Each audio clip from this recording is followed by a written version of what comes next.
সাকিব, তুমি জানো চাঁদের নিজস্ব আলো আছে? আমাদের স্যার বলেছে। না না, তোমার এটা মিস্টেক হচ্ছে।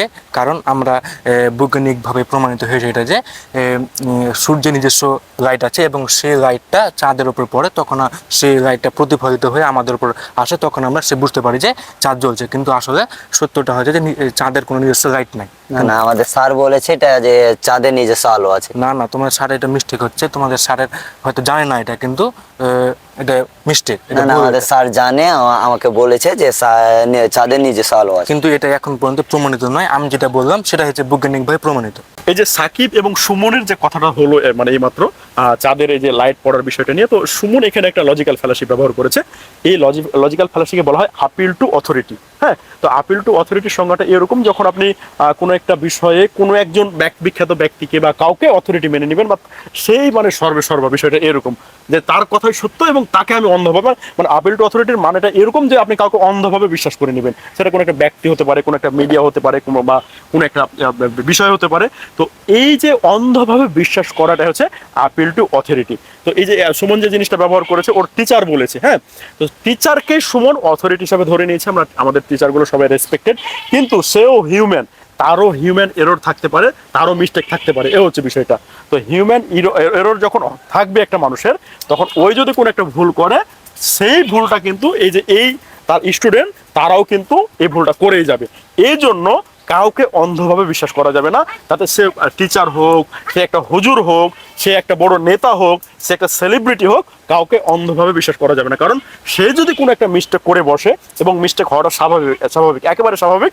সে যদি একটা কোনো মিস্টেক করে বসে, আপনি যদি অন্ধভাবে তাকে ভেরিফিকেশন ছাড়াই বিশ্বাস করে ফেলেন, তাহলে কিন্তু সেটা আপনারও মিস্টেক হয়ে যাবে। তো এই জন্যই এই যে আপিল টু অথরিটি লজিক্যাল ফ্যালাসিটা আমরা কেউ কখনো ব্যবহার করব না। সুমন যেটা ব্যবহার করেছে হয়তো বা জানে না, বা আপনারাও জানেন না বিষয়টা। তো আজ এখন থেকে কোনো একটা বিষয়কে, কোনো নিউজকে, কোনো মিডিয়াকে এককভাবে আপনারা কখনো আপিল টু অথরিটি, মানে অথরিটি হিসাবে মেনে নেবেন না। যেমন একটা আপনাকে এক্সাম্পল দেয়, এই যে আমাদের নির্বাচনটা হলো, নির্বাচনে দেখবেন যে একটা ফটো কার্ড খুবই ভাইরাল হয়েছিল অনলাইনে। কোনো একটা পেজ থেকে, একটা বা দুইটা পেজ থেকে এটা পাবলিশ করেছিল। দেখাচ্ছিল হয়তো জামাত ইসলামের 80টা সিট এবং বিএনপির 80টা সিট, মানে অন অ্যাভারেজ এরকম একটা দেখাচ্ছিল। কিন্তু ওটা ছিল ভুয়া, একদম ভুয়া। তো আসল তথ্যটা আমরা কোথায় পাবো? তখন আমাদের টিভি চ্যানেলে যেতে হবে। টিভি চ্যানেলগুলো কি দেখাচ্ছে?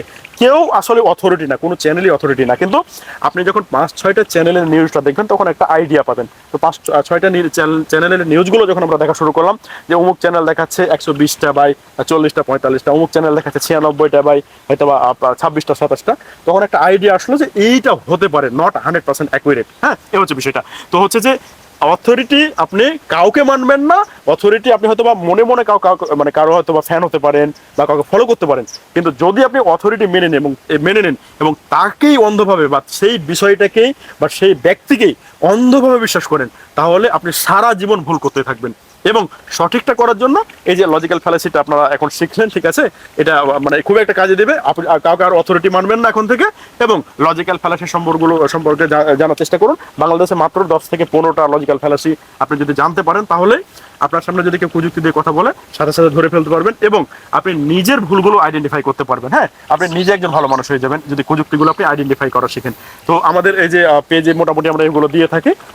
মানে ভালো লাগলে ভিডিওটা একটু শেয়ার দিবেন, এবং অন্যকেও একটু এই যে লজিক্যাল ফ্যালাসি সম্পর্কে অবগত করবেন। কারণ আমাদের বাংলাদেশের ম্যাক্সিমাম মানুষের ব্রেনটা ওয়াশ হয়ে গেছে এই যে লজিক্যাল ফ্যালাসিগুলো না জানার কারণে। হ্যাঁ, কোনো একটা ইউটিউবার, কোনো একটা হচ্ছে যে আপনার কলামিস্ট, কোনো একটা ব্লগার, এইভাবে ব্রেনগুলো আপনার এই যে মানে ওয়াশ করে ফেলছে। কারণ এই যে মানুষ ওই ইউটিউবারকে বা ওই ব্লগারকে অথরিটি মানে, এটা হচ্ছে পয়েন্ট। আসসালামু আলাইকুম।